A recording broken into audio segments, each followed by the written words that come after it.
ભગવાન એકદમ ઠંડા પડી ગયા કે હવે શું કહું મારે. ભગવાન કહે છે ચાલ જે બાત ગઈ એ ગઈ, ભૂતકાળ વિચારે મૂર્ખ કહેવાય, આગળની વાત કર, હવે તને શું કામ લાગીશ. અર્જુન કહે કોઈ કામ નહીં, આપ મારા રથમાં બિરાજો ફક્ત. તો ભગવાન કંટાળો કરે છે, ખાલી બે રૂમ. અર્જુન દાંત કાઢે છે, હવે મને ખબર છે કે તમે નવરા રહેતા નથી. જો નવરા ન બેસી શકો તો પર હું એક વિનંતી કરું, આપ મારો રથ હંકારશો. જો આપ રથ હંકારો તો દુનિયાને બતાવું યુદ્ધ કઈ રીતે થાય છે. આજના યુદ્ધ જુદા છે, એકદમ 100% બદલાઈ ગયા છે. એ જમાનાના યુદ્ધ હતા ને, હામી છાતીએ લડવાના હતા. એમાં મહારથી માટે સારથી અતિ મહત્વનો વ્યક્તિ. સારથી જેટલો કુશળ હોય ને, મહારથી એટલો જોર કરે, અને સારથી નબળો પડે તો મહારથી ઘડીમાં મરી જાય.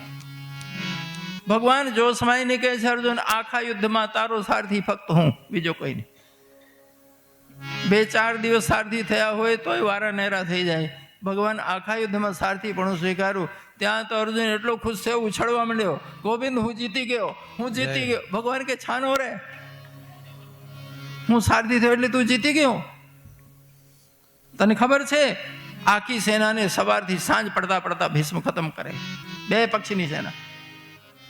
તમને બધાને તલવાર ને ધનુષ પકડતા શીખવાડ્યું છે ને દ્રોણ, એ ભીષ્મથી ઓછો નથી. કૃપાચાર્ય એ પરશુરામનો શિષ્ય, એ દ્રોણની બરાબર છે. કર્ણ એને તને મારવાની પ્રતિજ્ઞા લીધી છે, એ પરશુરામ શિષ્ય. જીતી ગયો, જીતી ગયો.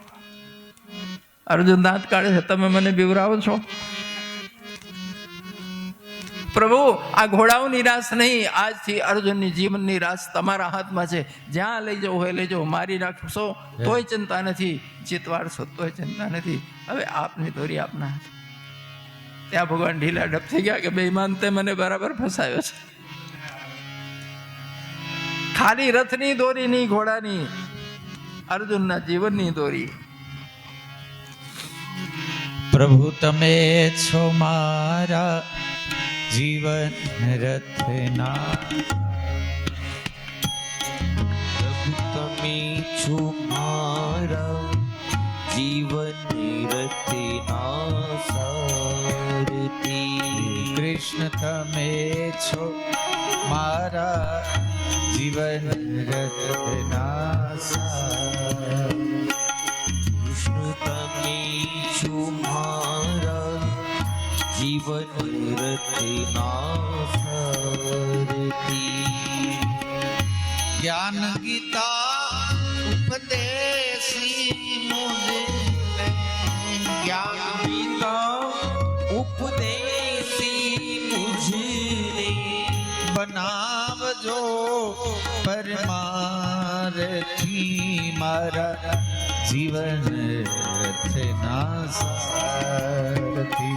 પ્રભુ તમે છો મારા જીવન રથના સારથી. જ્ઞાન ભક્તિ ભૈડા રથીના, જ્ઞાન ભક્તિ ભૈડા રથના. પણ ચલાવવાને હું સમરથીના, ચલાવવાને હું સમરથીના. અરે મનના ઘોડાઓ ના દોડે, મનના ઘોડાઓ ના દોડે. જ્યાં ત્યાં બેદરકારથી મારા જીવન રથના સારથી. પ્રભુ તમે છો મારા જીવન રથના સારથી.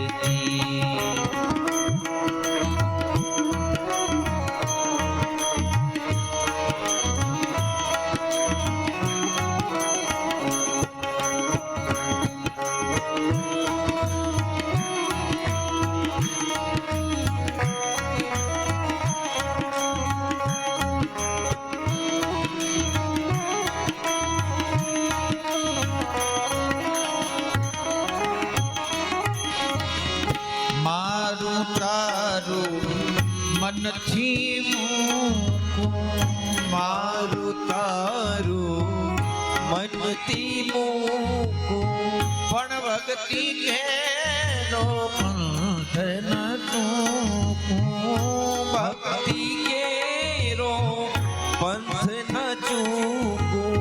એ મનનું મારું કદી ન વિસરે, મનડું મારું કદી ન વિસરે. આ દુનિયા છે સારથી મારા જીવન રથના સારથી. પ્રભુ તમે છો મારા જીવન રથના સારથી. જ્ઞાન ગીતા ઉપદેશી મુજને, જ્ઞાન ગીતા ઉપદેશી મુજને, બનાવજો પરમાર્થી મારા જીવન રથના સારથી. પ્રભુ તમે છો મારા જીવન રથના સારથી. કૃષ્ણ તમે છો મારા જીવન રથના સારથી. કૃષ્ણ તમે છો મારા જીવન રથના સારથી. અર્જુને ભગવાનને સારથી બનાવ્યો છે. આપણે કોઈ સારથી હોવા જોઈએ ને. કોને બનાવશું?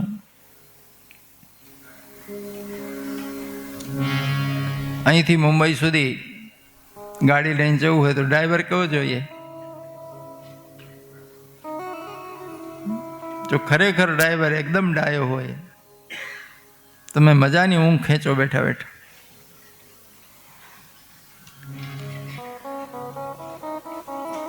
પણ 50-25 કિલોમીટર ગયા પછી ખબર પડે કે આ તો પીને આવ્યો છે. પછી સાચું બોલજો. એક સ્પીડ બ્રેકર આવે, કેવું લાગે?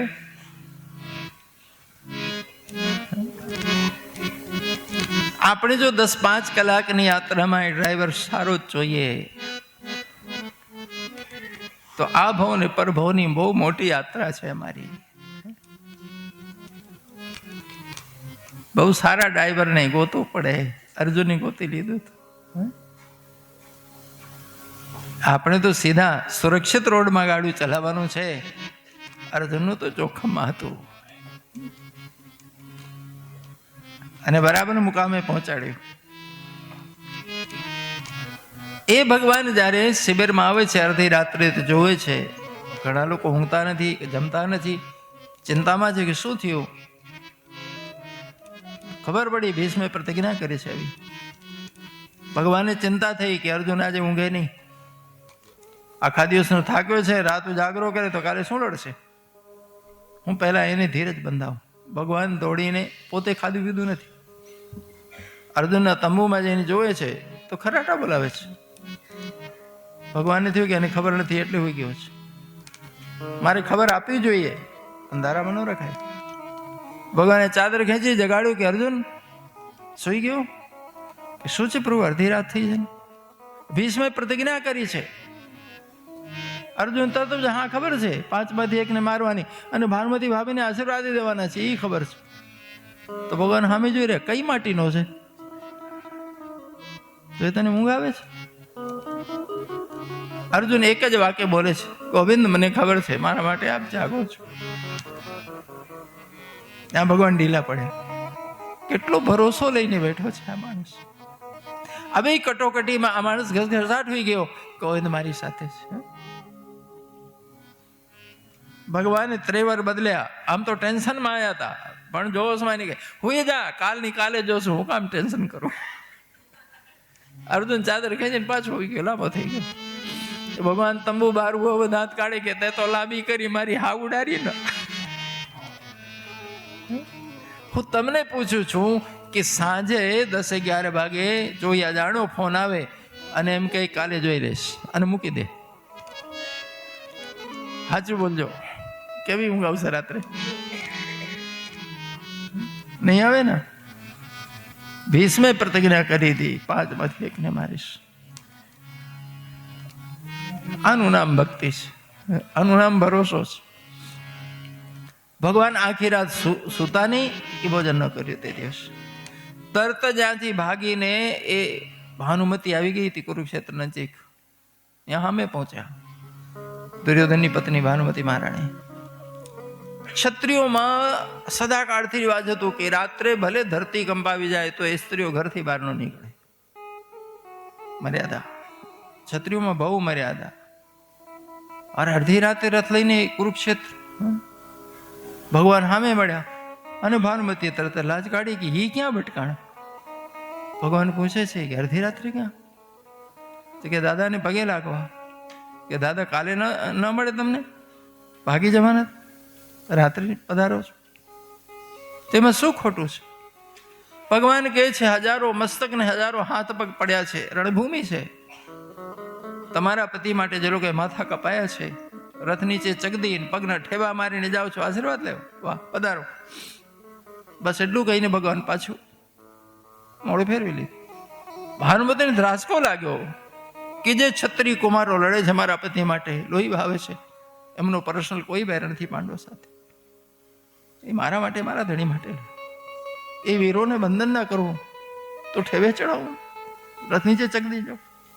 સારથી ને કહે છે રથ પાછો લઈ લે, ન જવું મારે. સારથી રથ પાછો વાળ્યો. ભગવાન મનમાં હસ્યા કે આટલું જ જોઈતું હતું. ભાનુમતી પાછી ભળી ગઈ, દોડતા આવ્યા દ્રૌપદીને જડ, અને દ્રૌપદી યુદ્ધભૂમિમાં રોકાણા હતા 18 દિવસ. કેમ? ભીમે કીધું તું કે દ્રૌપદીજી તમે પ્રતિજ્ઞા કરી છે ને દુશાસનના લોહીથી બાળ પલાળીશ, પછી હું દુશાસનને મારું તે વખતે લોહી લઈને હું ક્યાં સુધી દોડીશ? મને યુદ્ધભૂમિમાં નજીકમાં ક્યાંક મળવા જોઈએ તમે. ભીમે પણ પ્રતિજ્ઞા કરી હતી, દુશાસન તારી છાતી ચીરીને હું લોહી પીશ. દ્રૌપદી યુદ્ધ ક્ષેત્રમાં જ રોકાણા હતા. ભગવાન દોડતા ગયા, દ્રૌપદીને જગાડ્યું, ટૂંકમાં બધી વાત કરી અને કહે ચાલો દાદાને પગે લાગવું છે. હવે એક અક્ષોણી સેના મતાંતર છે બહુ. અમુક લોકો 1 કરોડની એક અક્ષોણી માને છે, અમુક લોકો 53 લાખની માને છે, અમુક લોકો 3.5 લાખની એક અક્ષોણી માને છે. હવે એક અક્ષોણી 3.5 લાખની હોય તો 11 અક્ષોણી સેના દુર્યોધનની 34-35 લાખ થયા ને. હવે 35 લાખ લોકો રોકાણા હોય તો હજારો તંબુ હોય કે નહીં? કુંભેડા જો એમાં દ્રૌપદી જઈને એકલા તંબુ ગોતી શકે દાદાનું? ભગવાને તરત જ ખંભે કાળી કામડી રાખતા હતા, મોડું નાખ્યું. એક હાથે લાકડી, એક હાથે ફાણસ લઈને ખવાસનો બેસ કરી દ્રૌપદીજીને કહે છે હું બોલીશ નહીં, મારું અવાજ ઓળખી જાય છે લોકો, ઈશારો કરીશ. ભગવાન ક્યારે દ્રૌપદીથી આગળ, ક્યારે પાછળ, ક્યારે આગે પાછળ. રાતનો સમય છે, લઈ ગયા. બધાને ખબર છે પહેરેદારો કે ભાનુમતી મહારાણી આવી રહ્યા છે. આ દ્રૌપદી ગયા એ ખબર ન પડી કોઈને. તંબુ સામે ભગવાન ઉભા રહ્યા, ઈશારો કર્યો કે આ અંદર જાઓ. ભીષ્મ દાદા પલાઠી વાળીને બેઠા છે, ધ્યાન કરે છે કે ભાનુમતી આવે, આશીર્વાદ આપું પછી ઊંઘું. દ્રૌપદીએ ખોળા માથો મૂક્યો. ભીષ્મે આંખું ગાડી 2 હાથ માથે મૂકીને કહે છે બેટી અખંડ સૌભાગવતી થાય છે. દ્રૌપદી માથું ઊંચી સામે જોઈને દાદા પ્રતિજ્ઞા સાચી કે આશીર્વાદ? ભીષ્મ આમ આંખો પટપટાવે છે કે મને ઊંઘ આવી, સ્વપ્નમાં આવ્યું. આ દ્રૌપદી કેમ દેખાય છે? કઈ બોલ્યા નહીં. દ્રૌપદી પૂછે છે કે દ્રૌપદીને ખાનદાનની બહુઓમાં નથી ગણતા પ્રભુ? આપ જવાબ નથી દેતા. ભીષ્મ થયું આ તો સાચી દ્રૌપદી છે. થોડી આંખ ભીની થઈ, આશીર્વાદ બહુ સારી જગ્યા પહોંચી ગયો, ખોટી જગ્યા જવાનો હતો. કે બેટા આશીર્વાદ હૈયાથી નીકળે છે, સાચો પડશે. વચન આપું છું નહીં મારું કોઈને. પ્રતિજ્ઞા ક્રોધમાં લીધી હતી, ખોટી પાડીશ. પણ ભીષ્મ પૂછે છે બેટા તું આવી કઈ રીતે? કોણ લાવ્યું તને? અને ખબર છે એકલી તો કઈ રીતે આવે? ત્યાં તો દ્રૌપદીની આંખ બધા આહુડા પડી ગયા. નામ લેવાય? મોટા મોટા યોગીઓ ચરણ ધૂળ માટે તરસતા હોય છે, એ નોકર બનીને ફાણસ લઈને લાકડી લઈને આગળ આજે ગોવિંદ આખી રાત ઊંઘ્યા નથી, અન્નજળ નથી લીધું મારા માટે. દ્રૌપદીના અશ્રુ જોઈને ભીષ્મ ઊભા થઈ ગયા. ખબર પડી આ ધંધા કાળિયા જ કર્યો. ગયો ક્યાં? બહાર નીકળ્યા તો ભગવાન તો કામડીથી માથું હાંકીને ઊભા હતા. કામડી ખેંચી લીધી, ઠપકો આપ્યો, હે બેઈમાન, આવા ધંધા કરો છો? મારી પ્રતિજ્ઞા ખોટી પડે, જોજો કાલે તમારી, તમે પ્રતિજ્ઞા કરી છે મારો બાપ ન હું તો શસ્ત્ર નહીં ઉપાડું. ભગવાન હસ્યા, આજનું પત્યું ને કાલનું કાલે જોઈશ. અને ભગવાન વેદક પ્રશ્ન પૂછે છે કે આવી પ્રતિજ્ઞા કરીને મારા અર્જુનને મારી નાખવું છે, શું સમજો છો? ભગવાન જયારે આવું બોલ્યા કે મારા અર્જુનને મારી નાખવું છે, અને ભીષ્મને દળદળ આંસુ ગયા, ધ્રુસકે ધ્રુસકે રોયા કે ગોવિંદ 105 છોકરાઓમાં સૌથી વધારે વાલો મારો અર્જુન, આજે અમે દુશ્મનની જેમ સામે યુદ્ધ ભૂમિમાં છીએ. મને યાદ છે મેં 100 જન્મથી કોઈ પાપ નતા કર્યા.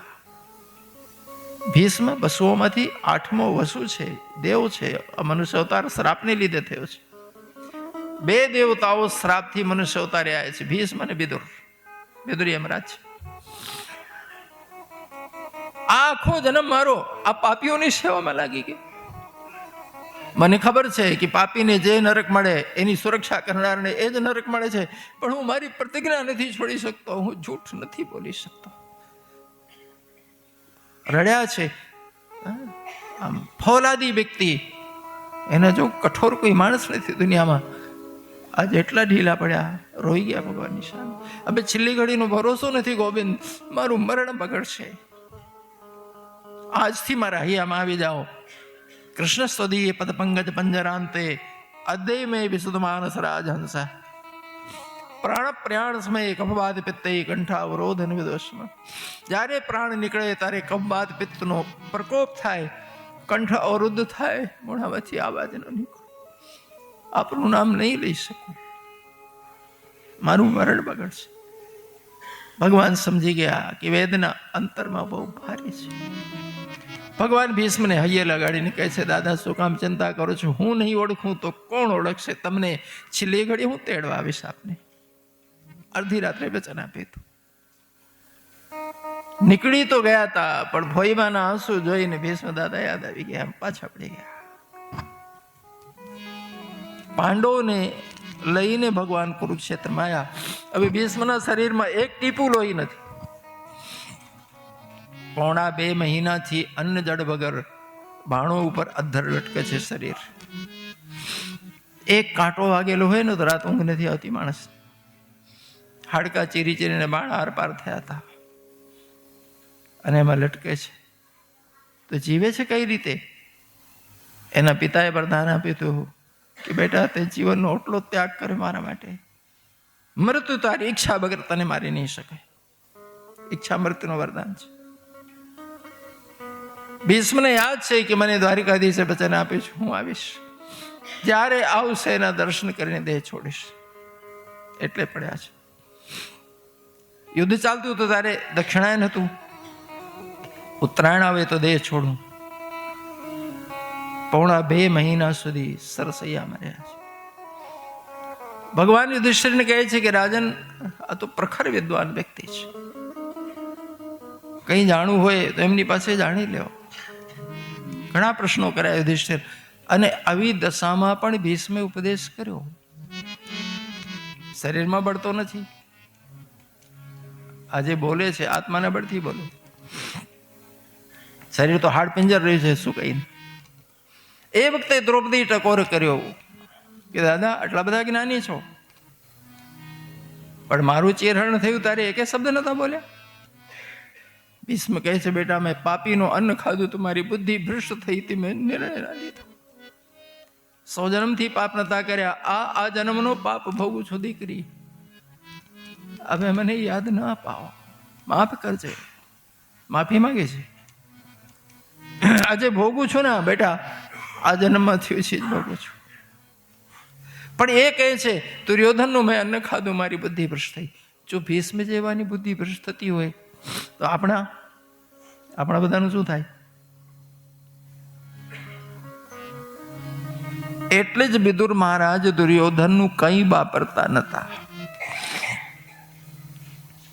વડાપ્રધાન હતા હો વિદુર. મેં સવારે કીધું ને વડાપ્રધાનને કેટલી છૂટ હોય છે વાપરવાની. ચોક્કસ એમને મહેલ ફાળવાયું હતું. ધૃતરાષ્ટ્રના ભાઈ છે, ખાલી વડાપ્રધાન થોડી છે. મહેલ તો બબે છે, પત્ની છે, છોકરાઓ છે. પણ વિદુર મહારાજ ગંગા કાંઠે ઘાસની ઝૂંપડી બાંધી રાખી છે. જ્યાં સુધી કામ હોય, વડાપ્રધાન તરીકેની ડ્યુટી ફરજ છે ને, જ્યાં ફુરસત થાય મહેલ છોડીને ઝૂંપડીમાં પતિ પત્ની બે જંગલથી કંદમૂળ ગોતી લાવે. કંદમૂળ ન મળે તો અમુક પાંદડા જેની ભાજી થાય એ લઈ આવે અને બાફીને ખાય. પણ વિદુરે કદી દુર્યોધનનો અન્ન ખાધો નથી. સાચી વાત. આ વ્યક્તિ પાપી છે, અદૃષ્ટ છે. અને આપણે પાર્ટી હોવી જોઈએ. પછી કોની છે ને કેવો છે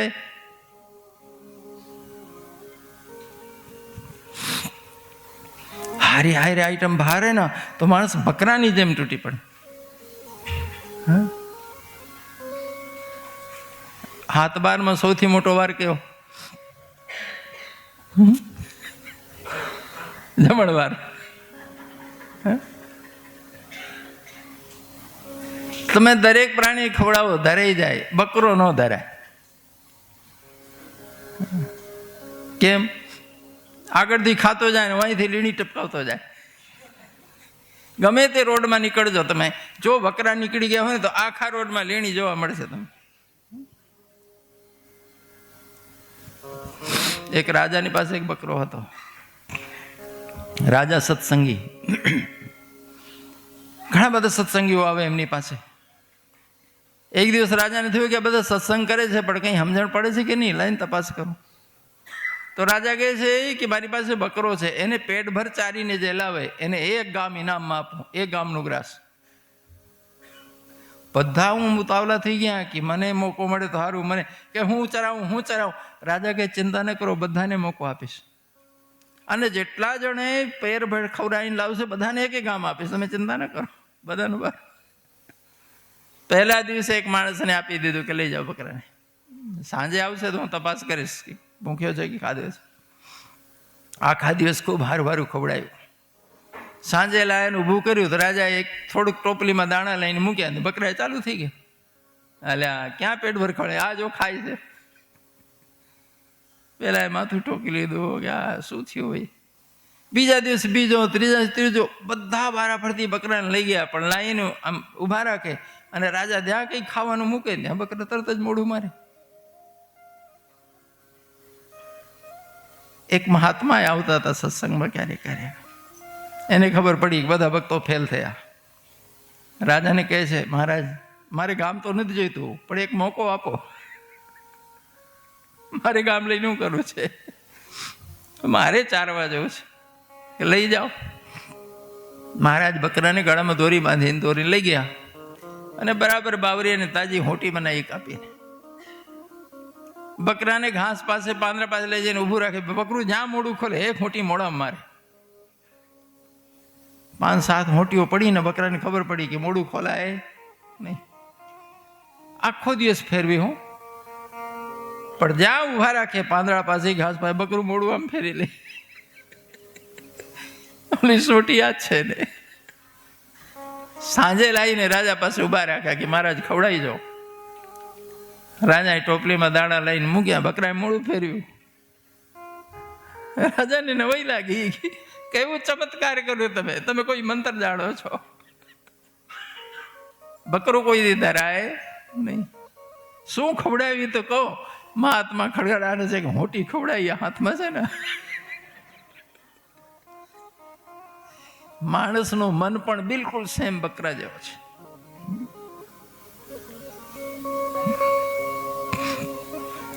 ખરેખર જે રીતે લોકોએ ખાવાનું ચાલુ કર્યું છે, ખરેખર તમે સમજો છો ખાવા જેવું છે?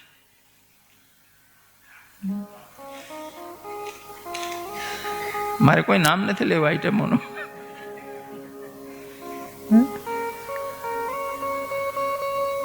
99% હોટલોમાં કામ કરનારા, હોટલો ચલાવનારા કોણ હોય છે બધાને ખબર. એટલા ગંદા લોકો, મળમૂત્ર ભેગું કરી દે, થૂંકે, શું નહીં કરતા હોય.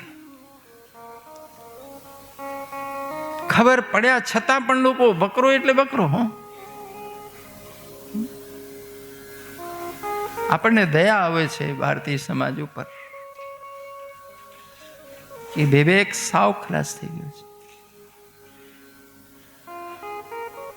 આપણા દેશમાં નિયમ હતું કે દરેકના ઘરમાં પવિત્રતા પૂર્વક રાંધવામાં આવે ને ઠાકોરજીને ભોગ ધરાય પછી જ બધા જમે. બહાર ગામ જવું હોય ને તો એ ઘરનું બનાવીને ભગવાનને ભોગ ધરાવીને સાથે લઈ જાય. ચોખ્ખું તો ખરું, પ્યોર તો ખરું, ખાતરીવાળું તો ખરું.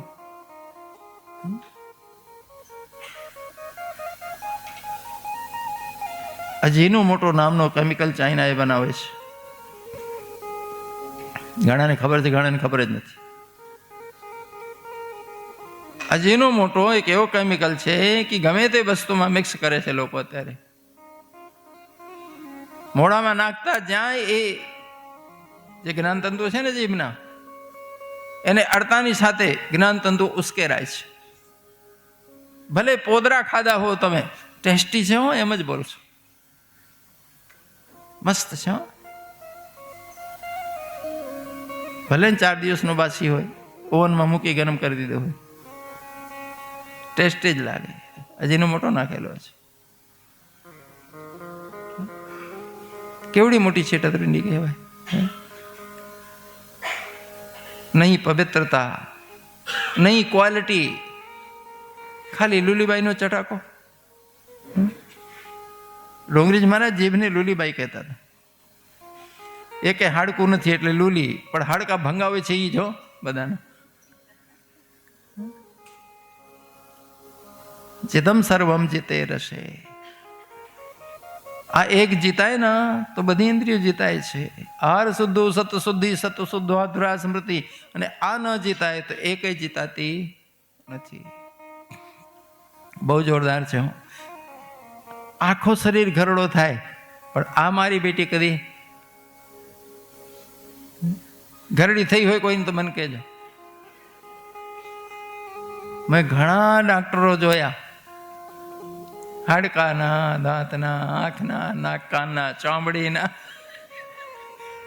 કે હજી એકેય પાટીઓ નથી જોયું. કેમ? ઘણા લોકોની જીભ નથી કચરાઈ જતી પોતાના દાંત, પણ બીજે સવારે કમ્પ્લીટ.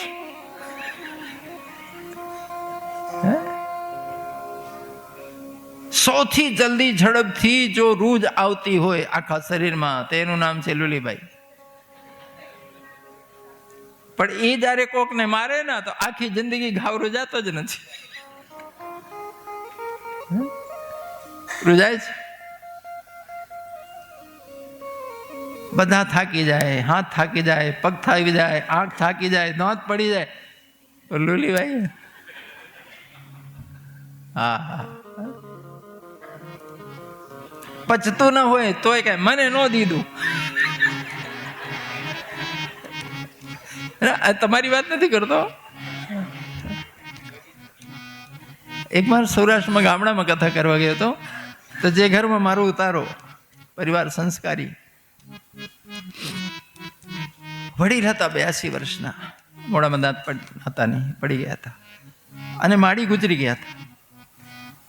પણ ત્યાં 4 દિવસથી હોતા એમના ઘરે, તો હું જોઉં બધા નાહી ધોઈને આવે, દીવો કરે, દાદાને ચોક્કસ પગે લાગે. હો, દરેક વ્યક્તિ ઘરનો, કારણ કે વડીલ છે. મને થયો સંસ્કારી ઘર છે, બહુ વિવેકી છે લોકો, સત્સંગ કર્યું કહેવાય. પણ એક દિવસ લોકો ખેતરથી મકાઈના ડોડા લાયા, છોકરાઓ શેકાઈને ખાય બધા. સાંજનો સમય તો કથાથી હું આવ્યો તો 2 ઢોલિયા ઢાળીને બેઠા હતા, અમે આમ આમી વાતો કરતા હતા. પણ દાદાની નજર ત્યાં ડોડામાં. વાતમાં કહે છે, બાપુ ગયડાઓ એ ગળ પણ નહીં હારું, ગયડોને કોઈ પૂછતું જ નથી.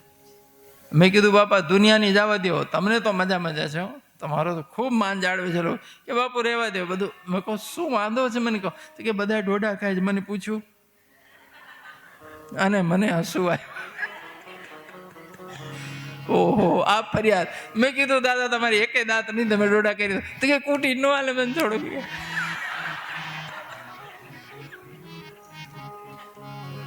રૂલીબાઈ કી જય.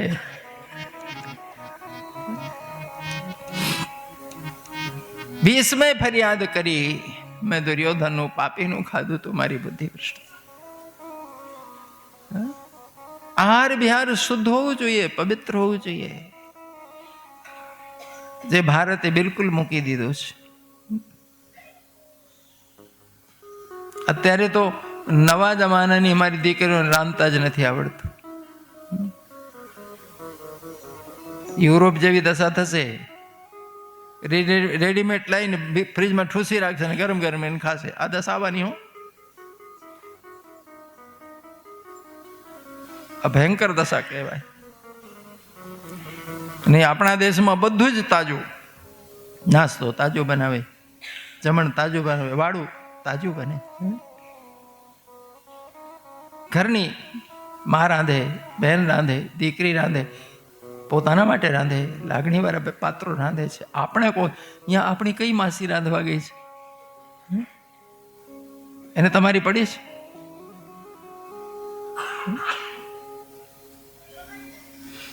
હવે આપણે જો ખાનપાન જ બગાડી નાખશું. યાદ રાખજો, ભારતીય જીવન પદ્ધતિ દુનિયામાં ક્યાં ન જડે એવી હોના જેવી પદ્ધતિ. આંધળી નકલ કરી અમે બિલકુલ યુરોપની જેમ થતા જઈએ છીએ દરેક બાબતમાં. એટલી સાયન્ટિફિક અધ્યયન કરો. બાળકોને કહો કોક દી વાંચે, કોક દી સાંભળે. કેટલી પરફેક્ટ પદ્ધતિ. અમે ગુમાવતા જઈએ છીએ, ગુમાવી દીધું છે. ભીષ્મ દાદા ભગવાનની સ્તુતિ કરે છે. ભગવાન મારી પાસે કંઈ નથી, ઉઠીને પ્રણામ પણ ન કરી શક્યો, ખાલી હાથ છું, આપણે ભેટ શું ધરું? આંખમાં અશ્રુ આવ્યા છે. ઇતિ મતરૂપ કલ્પિતા તૃષ્ણા ભગવત સાત્વતે પુંગવે વિભોમે. મારી પાસે મારી મતિ છે, બીજું કંઈ નથી. ભગવાન એ કુંવારી છે, દૂષિત નથી. આપના ચરણે ભેટ ધરું છું, સ્વીકાર કરો. બહુ સરસ ભેટ કરી. આપણું અંતર જો ભેટમાં ધરી જઈએ તો એને જેવી એક ભેટ નહીં હોય. ભગવાનને કઈ ખોટ હોય દુનિયામાં? રોમ રોમમાં કરોડો બ્રહ્માંડ સર્જાતા હોય તો અમારી બીજી ભેટ એને શું કામ લાગે? અને કદાચ બીજી ભેટ મૂકો તો એની સાથે જો હૃદય મુકાય તો જ ભેટ મૂકી કહેવાય. જો હૈયો ન મુકાય તો કઈ મૂકી કહેવાય નહીં. ભીષ્મે હૃદય ધર્યું છે. ત્રિભુવન કમલમ તમાલ વર્ણમ રવિકર ગૌર વરાંબરમ દધાને. ભગવાનના પીતાંબર, ભગવાનનું મુખારબિંદ, એમનું સ્વરૂપ જોઈને નેત્રોમાંથી અશ્રુ વહે છે. આ છબી મારા હૃદયમાં પધરાવી દો પ્રભુ. યુદ્ધભૂમિમાં તમારી પ્રતિજ્ઞા તોડાવવા માટે મેં અર્જુનને બેભાન કર્યું. તે વખતે તમે રથનો ચક્ર લઈને દોડ્યા તમારી સામે. મેં કીધું ગોવિંદ આવો, તમારા હાથે મૃત્યુ પામું એવું સૌભાગ્ય ક્યાં છે? તમે પૈડું ફેંકીને પાછા વળ્યા, દાંત કાઢતા કે મારવા નહોતો આવતો, અતમ થાય હતો. હજી યાદ આવે છે ભગવાન, તે દિવસ મેં આપને બહુ ત્રાસ આપ્યો. એ રથચક્ર લઈને આવતા હો એ સ્વરૂપે મારા હૈયામાં સમાઈ જાઓ. ભીષ્મે આખી જિંદગી ચતુર્ભુજ નારાયણનું ધ્યાન કરેલો. ભગવાન ચતુર્ભુજ રૂપે દેખાય છે. શ્રી કૃષ્ણ બે ભુજાના છે, ચતુર્ભુજ નથી. પણ કૃષ્ણે રસદ પીત પડે ચતુર્ભુજે પુરાય સ્થિતે મીલ દર્ગ વિધારે. ચતુર્ભુજ નારાયણનો દર્શન કરતા કરતા ભીષ્મે દેહ છોડ્યો. દ્વારિકાધી આકાશથી પુષ્પોની વર્ષા થઈ. એ ભગવાનના ધામને પામ્યા. પાંડવોએ ભીષ્મની અંતિમ વિધિ કરી, પછી ભગવાન દ્વારિકા પધારી ગયા. ભગવાન દ્વારિકા ગયા પછી પરીક્ષિતનો જન્મ થયો છે. પરીક્ષિત જન્મતાની સાથે ચારે બાજુ આંખ ઉઘાડીને જોવે છે. આમ કોઈને ગોતતા હોય ને, કંઈક શોધતા હોય એવું. પરીક્ષણ કરવાથી પરીક્ષિત નામ પાડ્યું. આ શું જોતો હતો ભાઈ બાળક? ગર્ભમાં જેના દર્શન થયા હતા એ મૂર્તિ ભૂલાતી જ નથી. એને ગોતે છે કે એક બાર જોઈએ પછી દેખાણા નહીં. એ ક્યાં? ખરેખર એક બાર કોઈનું સૌંદર્ય જો આંખમાં વસી જાય ને તો ગમે ત્યાં જઈએ એને શોધતી હોય. જગતની ક્ષણિક સૌંદર્યતા પણ જો આપણા હૃદયને આટલી બધી આકર્ષિત કરતી હોય તો ત્રિભુવન કમની પરમાત્માની સુંદરતા કેમ ના આકર્ષે? ભગવાન વિષ્ણુએ રક્ષા કરી છે. વિષ્ણુ રાત નામ પાડ્યું. આમ તો જન્મતા બધાને રોવું પડે છે. પરીક્ષિત નથી રોયા. રોયા વગર જીવન સ્ટાર્ટ થતો નથી. ભગવાનની લીલા જો 7-8 મિનિટ તમે શ્વાસ ના લઈ શકો તો ગુંગળાઈને મરી જાઓ, પણ 9 મહિના શ્વાસ વગર હતા.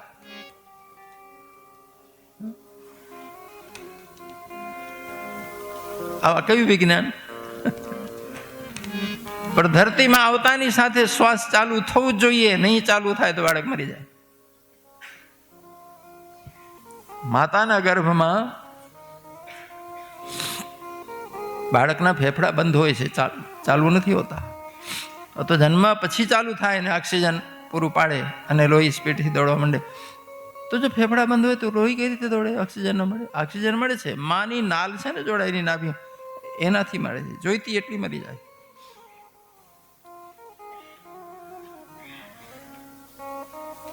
ફેફડા બંધ છે પણ હાર્ટબીટ બતાવે છે.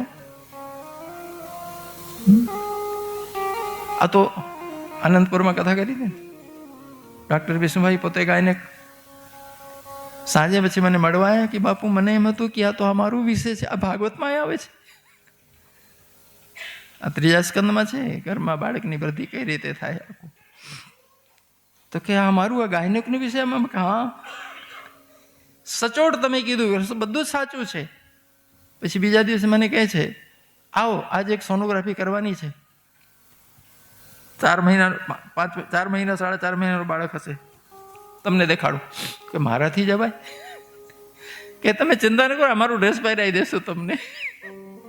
મને રસ પડ્યો કે મેં હું જોઉં. તમે લગભગ નીકળી ગયા તો હું રોકાણો હતો. પછી હું ચોગો પહેરીને ગયો અંદર.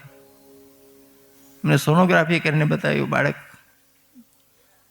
મેલ છે કે ફિમેલ છે, સોનોગ્રાફીમાં આવી જાય છે.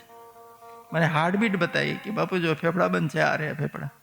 હાર્ટબીટ બતાવે છે, જો લોહી આ રીતે ફરે છે. બાળકની પોઝિશન ઘરમાં જાય.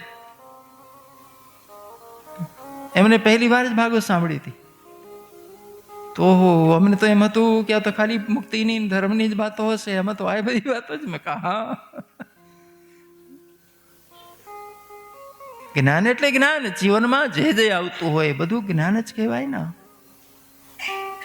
તો ગર્ભમાં શ્વાસોશ્વાસની જરૂર નથી પડતી, પણ બહારના વાતાવરણમાં આવતાની સાથે બાળક રડે તો જીવન સ્ટાર્ટ થાય. વ્યાકુળતામાં બાળક રડી પડે છે, ધક્કા લાગે છે અને ફેફડા ચાલુ થઈ જાય છે. એટલે રોવું જરૂરી. આપણે બધા રડતા રડતા જ આવ્યા છીએ. ન રડીએ તો લોકો હલબલાઈને રડાવે. હવે યાત્રામાં જઈએ ને સામે રોતું રોતું કોઈ આવે તો શું થાય? સુકન કે અપસુકન? તો આપણે આયા સુકન ના આયા કે અપસુકન ના? પણ હવે જતી વખતે ધ્યાન રાખવાનું છે કે અપસુકન ના થાય. હો નહીં ખબર પડે ને કે હવે પૂરા થયા તો આજુબાજુ હોય બધા રડવા માંડે કે નહીં, અને એમને રડતા જો એટલે પોતે રડે. મારી બેટી યાત્રા આવતાય બગડે છે ને જતાય બગડે. એટલે કબીરદાસ કીધું કે એસી કરણી કર ચલો કે તુમ હસો જગ રોય. એસી કરણી કર ચલો કે તુમ હસો. લોકો ભલે રોતા હોય પણ તમે તો હસતા હસતા જાઓ. એક તો હાથમાંથી નીકળી ગયું. હવે જન્મ તો કોઈ ચારો નથી, એ તો થઈ ગયું.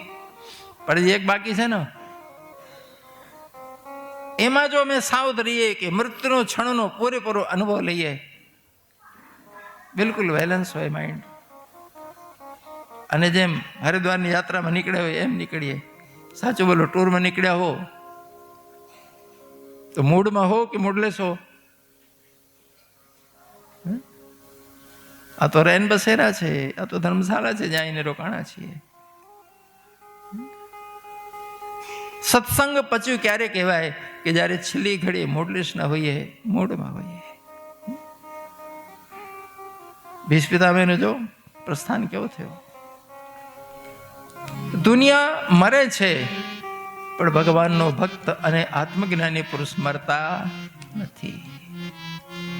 મૃત્યુના ભયથી વ્યાકુળ થઈ રડતા રડતા મરે, બધા મરે છે. અને છેલ્લે સમય પ્રભુનું સ્મરણ કરતા કરતા યાત્રા કરે, એ મરતા નથી. પરીક્ષિતનો જન્મ થયો, એમની જન્મપત્રિકા બનાવી ધૌમ ઋષિ કૃપાચાર્ય. ધરતી જેવો ક્ષમાવાન, ધરતીમાં જેટલી ક્ષમા છે કોઈમાં નહીં.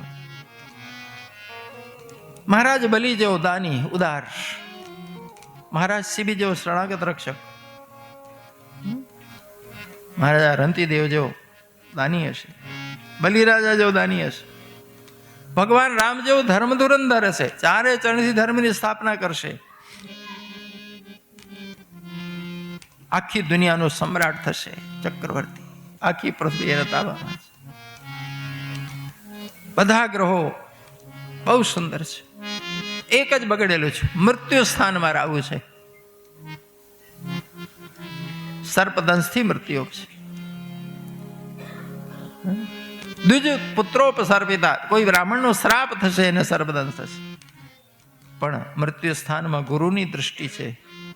છેલ્લી ઘડીએ સદગુરુ મળી જશે અને પરમપદને પામશે.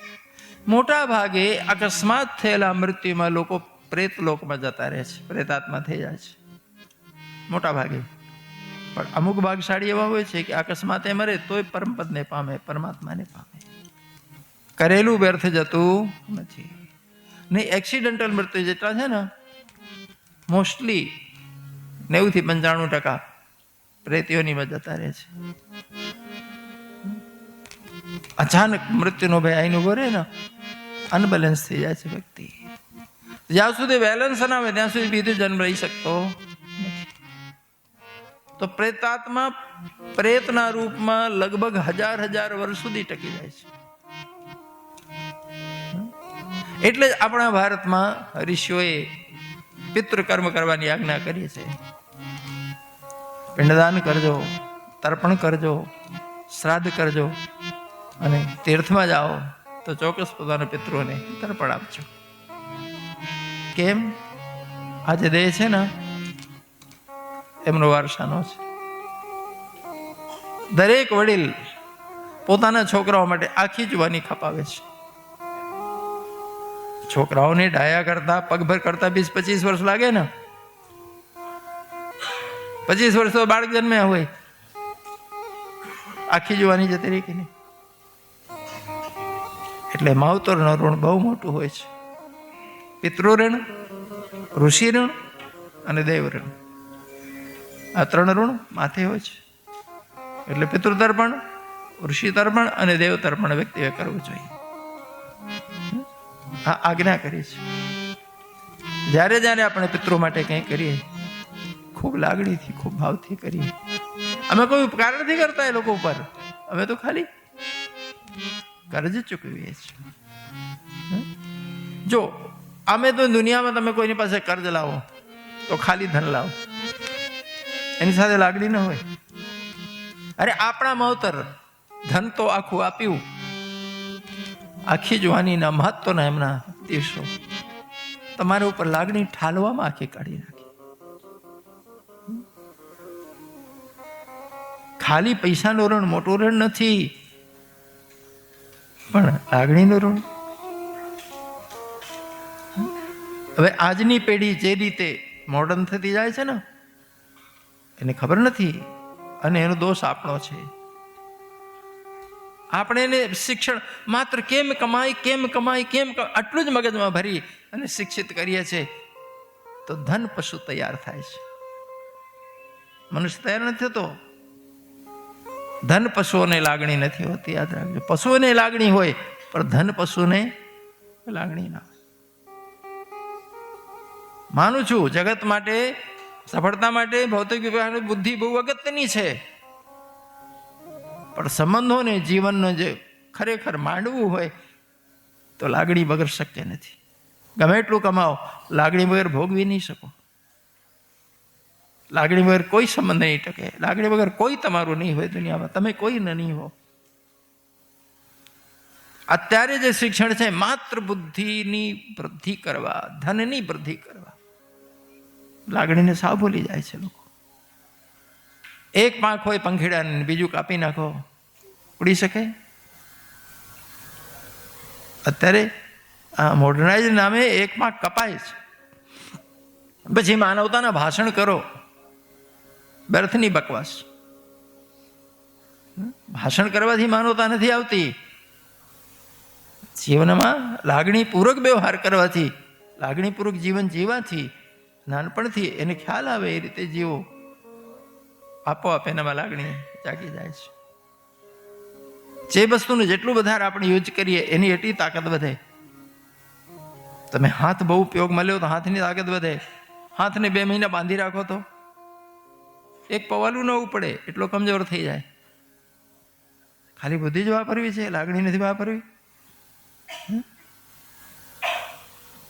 પરીક્ષિતને આ જનપત્રીના ફળ જે છે એ પાંડવોને સાંભળવા મળ્યા. પરીક્ષિત ધીમે ધીમે 36 વર્ષના થયા. 36 વર્ષે વિદુરજી મહારાજ પાછા વળ્યા. દુર્યોધને આપનું અપમાન કર્યું એટલે ધનુષ દરવાજામાં મૂકીને જતા રહ્યા હતા. મારે એકે પક્ષે ઉભું રહેવું નથી. વિદુર મહારાજની નીતિ વિદુર નીતિ નામથી પ્રખ્યાત છે. રાજનીતિમાં ફર્સ્ટ નંબર છે કૃષ્ણનીતિ, સેકન્ડ નંબર છે વિદુર નીતિ અને થર્ડ નંબરમાં છે ચાણક્ય નીતિ. પણ ભારતીય રાજકારણમાં દુર્યોધન નીતિ ચાલે છે. આ ત્રણમાંથી એકે નથી ચાલતી. ખરેખર કહું છું, મજાક નથી કરતો. આ તો ધાર્મિક છે એમ માનીને અડતા જ નથી મારા બેટા. ઉપરથી કુથલી કરે છે. પશ્ચિમની જે નીતિ છે એ ભોગવાદી નીતિ છે, અહંકાર વધારણાની નીતિ છે. આપણી જે નીતિ છે સંપૂર્ણ માનવતાવાદી નીતિ છે. રાજનીતિમાં એક દ્રષ્ટિ હોય છે કે રાજાએ કેમ સદાકાળ પોતે જ રાજ કરતો રહે, બધી સંપત્તિનો માલિક રહે, બધા સુખ કેમ ભોગવે. એક રાજનીતિનો એ મતલબ લોકો કાઢે છે. ત્યારે રાજનીતિ બીજો મતલબ છે, પ્રજા કેમ સુખી રહે, કેમ સુરક્ષિત રહે, રાષ્ટ્ર કેમ સમૃદ્ધ રહે. નાનાથી મોટા સુધી બધા સંતુષ્ટ કેમ રહે. જો જગતમાં નાના મોટા તો રહેવાના, તમે કદી એક સરખા કરી શકશો નહીં. પણ જે જ્યાં છે ત્યાં ખુશ છે તો રાજનીતિ સફળ છે. તમે માનો છો દુનિયામાં બધાની હાઈટ જુદી જુદી હોય, એક સરખા કરી શકશો? માથું કાપશો કે નાટિયા? બધાની બુદ્ધિ જુદી જુદી હોય, તમે કઈ રીતે હરખી કરો? કરી શકો છો? તો જો બુદ્ધિ ઓછા બત્તી હોય તો કમાણી ઓછી બત્તી થવાની. બધાના સ્વભાવ જુદા જુદા હોય. અમુક વ્યક્તિ એટલા વ્યસની હોય, તમે કરોડોની પ્રોપર્ટી એને આપીને ગયા હો, 5 વર્ષમાં ભિખારી થઈને બેઠો હોય. એક વ્યક્તિ બહુ વિવેકી હોય, તમે કઈ રીતે હરખા કરશો? આ વ્યસનીઓને, બદમાશોને, અકર્મીઓને, આળસોને, ધનપતિઓને ધન ઝૂંટવીને આપી દો તો ધનપતિ થઈ જવાના. તમે પહેલાને ગરીબ કરી નાખશો અને અમીર નહીં કરી શકો.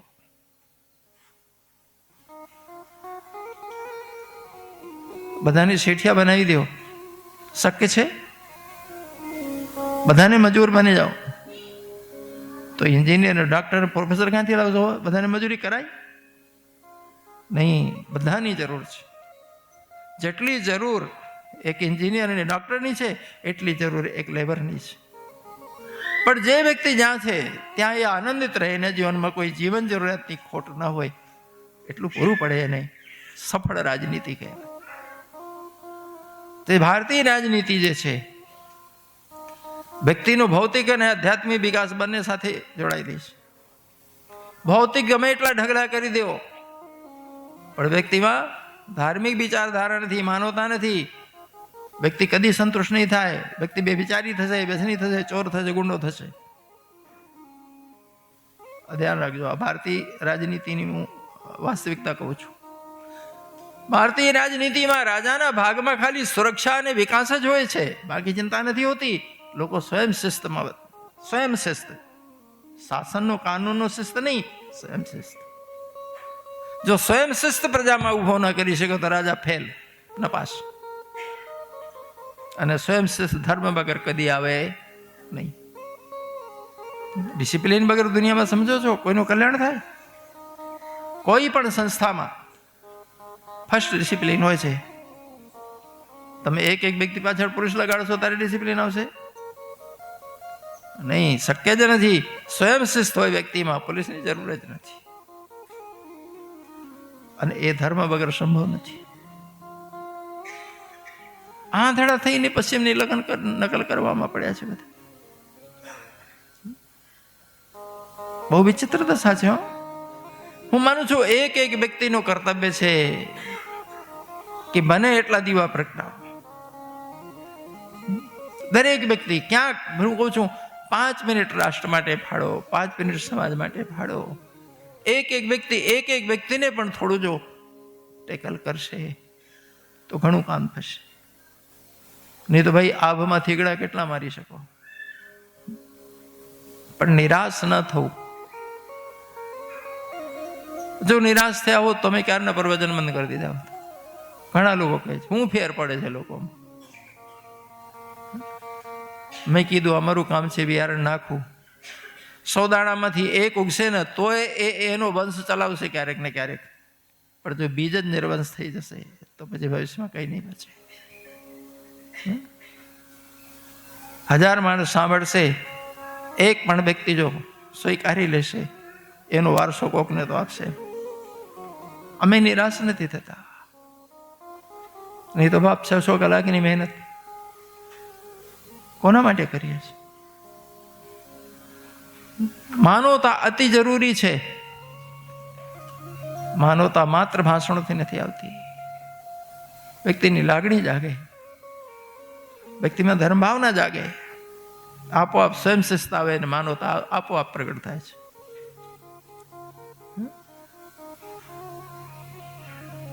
પરીક્ષિત મહારાજ જન્મ્યા 36 વર્ષના થયા ત્યારે વિદુરજી આવ્યા. અને વિદુરજી 36 વર્ષ કર્યું શું કે તીર્થયાત્રાઓ કરી. ગયા કેમ કે દુર્યોધને અપમાન કર્યું. દુર્યોધન તો સ્વભાવમાં હતું એ કોઈ વડીલનો આદર નતો કરતો. બીક ન મારે ભરે કરે, બાકી એમ ના કરે. નહીં તો પિતાના ભાઈ છે એટલે કાકા છે, અને પાછા વડાપ્રધાન પદે છે. સામાન્ય વ્યક્તિ છે, ચરિત્રવાન વ્યક્તિ છે, વફાદાર વ્યક્તિ છે. જેને રાષ્ટ્રીય સન્માન મળવું જોઈએ એને ગાળો મળી. આનું નામ દુર્યોધન નીતિ. ચાપલુસોને રાષ્ટ્રીય સન્માન મળે અને સાચા માણસોને ધક્કો મળે. આ દુર્યોધન નીતિ. વિદુરજી પોતે યમરાજ છે. યમરાજ સાથે કોઈ દાદાગીરી કરેલી? પણ વિદુરને થયું કે એક ભૂલ કરી તો મનુષ્ય થયો. ભલે દુર્યોધન ગાળો દે, બીજી ભૂલ નથી કરવી મારે કોઈ કર્મ ઉભા કરવા. વિદુરજી ધૃતરાષ્ટ્રને બાર સમજાવે છે, પણ મોહમાં અંધ થયેલા ધૃતરાષ્ટ્ર સાંભળતા જ નથી. છેલ્લે વિદુર જેવું કઠોર તો કોઈ ન બોલી શકે. વિદુર કહે છે કે વડાપ્રધાન તરીકે મારી ફરજમાં આવે છે કે રાજાને સાચી સલાહ આપી, એટલે મારું કર્તવ્ય નિભાવું છું. બીજું, આપનો ભાઈ છું, મને પણ દુઃખ છે કે નજરની સામે આપણો પરિવાર અને સામ્રાજ્ય બધું બરબાદ થાય, લાખો કરોડો લોકોને જીવ જતો રહે, એટલે બોલું છું. ભલે ભગવાને આંખ નથી દીધી પણ લોકોને બુદ્ધિ આપે છે ભગવાન, તો કઈ વાંધો નથી આવતો. તમારી તો આંખ ગઈ, બુદ્ધિ જતી રહે. આવા કઠોર શબ્દ બોલ્યા. 100 છોકરા છે, આ એક દુર્યોધનને કાઢી મૂકશો તો નિર્વંશ નહીં થાવ. આ એક પાપી લઈને ડૂબશે, યાદ રાખજો, કરોડો લોકોને મારી નાખશે. બધા મરી જશે, યાદ રાખજો. 100 ગણો છે ને, એક જીવતું નહીં રહે. આ એકને પાપને લીધે તમારા 100 મરશે. હવે કોઈ વ્યક્તિ બાપને એમ કે તારા 100 મરશે, કેટલું ખતરનાક છે. પણ વિદુર બોલ્યા છે આ એકને કાઢી મૂકો, એનું ના સાંભળો. પણ ધૃતરાષ્ટ્ર કઈ બોલતો જ નથી. એક નોકરે દુર્યોધને જઈને વાત કરી દીધી કે વિદુર મહારાજ એવું બોલે છે. અને દુર્યોધન ભરી સભામાં વિદુર મહારાજને ગાળો દીધી. શું બોલતો હતો તું? શું સમજી બેઠો છે? એવા અપશબ્દ બોલ્યા છે દુર્યોધન. પોતાના સેવકોને કહે છે ને ધક્કો મારીને મારા રાજની સીમાની બહાર કાઢીને આવ. વિદુર કહે છે તારા ધક્કાની જરૂર નથી, હું જતો રહું છું, તું સુખી થા. ધનુષ મૂકી નીકળી ગયા. 36 વર્ષે આયા. પાંડવ ખૂબ રાજી થયા. પણ રાત્રિમાં એકાંતમાં વિદુરજી ધૃતરાષ્ટ્રને મળવા ગયા અને પૂછી કે મોટા ભાઈ હવે કેમ છો? ધૃતરાષ્ટ્ર પાંડવોના વખાણ કરે છે. વિદુર, 100 ખોટા હતા, 5 સાચા છે. 100 હતા પણ એકેય દિવસ એકે પગે લાગવા નથી આવ્યો. 5 રોજ મને પગે લાગે છે. સવારમાં ઉઠી પોતાના હાથે પીરસીને જમાડે છે, રાતે મારા પગ દબાવે છે. વિદુર બહુ સારા છોકરા. વિદુર કહે છે જ્યારે હું કહેતો હતો તારે નતા લાગતા ને, હવે સત્યનાશ કરાયા પછી હારા લાગ્યા. જે લોકો માટે તમે ઝેરના લાડવા બનાવ્યા, જે લોકો માટે તમે લાક્ષાગ્રહ બનાવ્યું, એમના ટુકડા તોડો છો, શરમ નથી આવતી? મરી જાઓ પાણીમાં ડૂબીને. ધૃતરાષ્ટ્ર ધુસકે રોયા છે કે વિદુર હું પાપી છું, હું દુષ્ટ છું, મારા લીધે બધું સત્યાનાશ થયું છે. પણ તું તો ભાઈ છે, તું કેમ મને બધું રડાવે છે? કેમ કઠોર બેન કરે છે? વિદુર કહે છે ભાઈ છો એટલે આવ્યો છું, બાકી તારું મોઢું જોવાનું હું તો મારું. વિદુર પૂછે છે હજી ગાદીમાં બેસવું છે? યુધિષ્ઠિર મારું માને છે, બેહાડ દઉં પાછો તમને. ધૃતરાષ્ટ્ર કહે છે તું કેમ દાજામાં મીઠું છાંટે છે? વિદુર કહે છે 8 દિવસ બાકી છે, 9મો દિવસ નહીં ભારો, 8મા દિવસે મરવાના છો. પહેલા કૌરવનો મોહ લાગ્યો તો હવે પાંડવોનો મોહ લાગ્યો, તમારું કલ્યાણ ક્યારે કરશો? અને ધૃતરાષ્ટ્ર તો એટલા બધા ગભરાઈ ગયા. વિદુર 8 દિવસ કે હા, 9મો નહીં મળે. એ તો યમરાજ છે ને બધાને ચોપડાની ખબર છે. ધૃતરાષ્ટ્ર કહે છે મારે ધ્યાન કરવું છે ભગવાનનું, મારે ગંગા કાંઠે જવું છે, મને કોણ લઈ જાય? હું અંધ છું, પત્ની આંખમાં પાટો બાંધ્યો છે. વિદુર કે ઊભા થાવ, અત્યારે લઈ જાઓ. હા, શુભ કરવું છે તો ચોઘડિયા થોડી જવાના હોય. ગાંધારી અને ધૃતરાષ્ટ્ર ઊભા થયા. વિદુરજી અધી રાતે દોરીને લઈ ગયા ગંગા તટે. બંને ખાવા પીવાને છોડીને ધ્યાનમાં લાગ્યા, કારણ કે હવે અઠવાડિયા જ બાકી. સવારમાં યુધિષ્ઠિર અને પાંડવો બધા પગે લાગવાયા, ન મળ્યા. શોધખોળ કરાવી, ક્યાં પતો ન લાગ્યો. યુધિષ્ઠિર રડ્યા છે, અમારા વડીલ છે, પિતાના મોટા ભાઈ, શાનું ખોટું લાગી ગયું? કીધા વગર જતા રહ્યા, મારેથી કોઈ અપરાધ થયો? અજો આનું નામ ધર્મરાજ, આનું નામ સજ્જન. નહીં તો આપણે શું કરીએ? ધૃતરાષ્ટ્રને પગ દબાઈએ, જતા રહે હોય તો રોઈએ. એટલે એ ધર્મરાજ છે ભાઈ. એ તો ઠીક, હું દ્રૌપદીની વાત કરું. જ્યારે યુદ્ધ સમાપ્ત થયું અને હસ્તિનાપુરમાં યુધિષ્ઠિર રાજ તિલક થયું, ગાંધારી ધૃતરાષ્ટ્રને કહે છે કે કૂતરાની જેમ અપમાનનો ટુકડો ખાઈને પડી રહ્યું છે કે ક્યાં જવું છે કે આત્મહત્યા કરવી છે? નથી તમે વિદુરનું સાંભળ્યું, નથી મારું સાંભળ્યું. હવે પુત્રોનો સત્યાનાશ કર્યા પછી જે લોકો માટે તમે જ દહેરના લાડવા કરતા, લાક્ષાગ્રહ બનાવતા, તમને બધી ખબર હતી. બોલો હવે અહીં રહેવાય? ધૃતરાષ્ટ્ર ગંધારી બે રોવે છે. કરેલા તો અમારા જ કર્મો આવ્યા ને. ધૃતરાષ્ટ્ર કહે છે કે દેવી મારે અપમાનિત થઈને કૂતરા થઈ નથી પડી રહ્યું, ચાલો આપણે બંને નીકળી જઈએ, સંન્યાસ લઈએ. બધા રાજસી લુગડા ઉતાર્યા, સફેદ લુગડા બંને પહેર્યા, બધા ઘરેણા ઉતાર્યા. હવે મહેલમાં જે બધા સેવકો હતા ને, એ બધાને ભેટ આપે છે એક એક વસ્તુ, કે ભાઈ તમે આખી જિંદગીથી અમારા આંધ્રાઓની સેવા કરી છે, ઘર છોડીને જઈએ છે, અમારી પાસે ખાલી અમારા તનમાં છે, અમારા છે, બાકી આ રાજમાં ફૂટી કોડી અમારી નથી. જે આપીએ છે નથી સંતોષ કરી, અમને ક્ષમા કરજો કંઈ બોલાઈ ગયું હોય તો. અને બંને એકબીજાનો હાથ પકડી નીકળ્યા.